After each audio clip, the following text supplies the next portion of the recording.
एक सुंदर से गांव में कोने में एक गरीब किसान अपनी पत्नी के साथ रहता था। वो बहुत गरीब था, लेकिन खुश भी था। दोनों दिन भर गांव के खेतों और घरों में काम करते, जो थोड़ा बहुत मिलता उसी में गुजारा करते और हमेशा मुस्कुराते रहते। एक शाम किसान खेत से लौट रहा था। रास्ता जंगल के बीच से जाता था।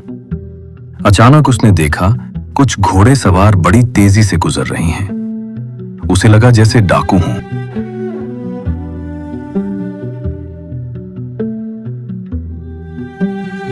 घोड़े सवारों के जाते जाते एक थैला नीचे गिर गया।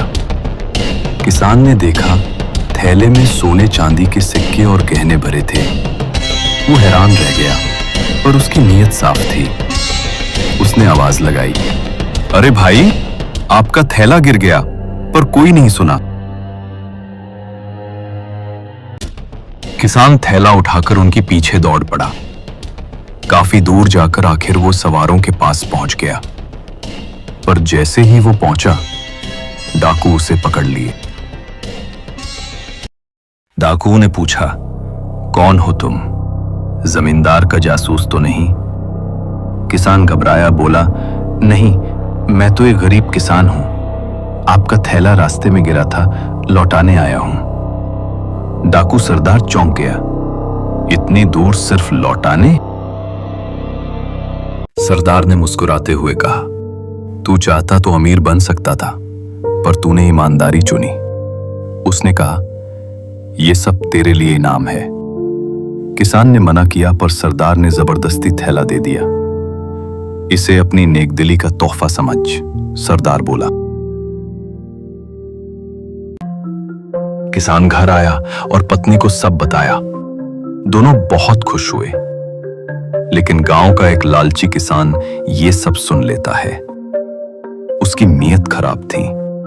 वो बोला, अगर इतना सोना मिला है तो मैं सब चुरा लूंगा। लालची किसान ने रात में चोरी की और गहने बेचने गया। पर किस्मत देखो, वहीं एक डाकू खड़ा था।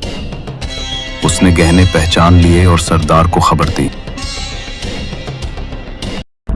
रात में सरदार गांव आया।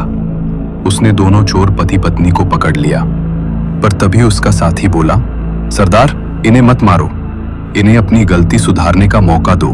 सरदार ने कहा, जो कुछ चुराया है लौटाओ। अब तुम दोनों ईस्ट किशन के खेतों में काम करोगे। कुछ महीनों बाद दोनों ने मेहनत से काम किया। अपने गुनाह पर पछतावा हुआ। सरदार ने कहा, अब तुम आजाद हो। ईमानदार किसान ने उन्हें थोड़ी मदद भी दी। दोनों परिवार दोस्त बन गए। सरदार बोला, अब से हमारे लूटे हुए माल का आधा हिस्सा जरूरतमंदों को देंगे। और जंगल ईमानदारी में कभी फिर से इंसानियत की रोशनी लौट आई। सच्चाई का फल सबसे मीठा होता है।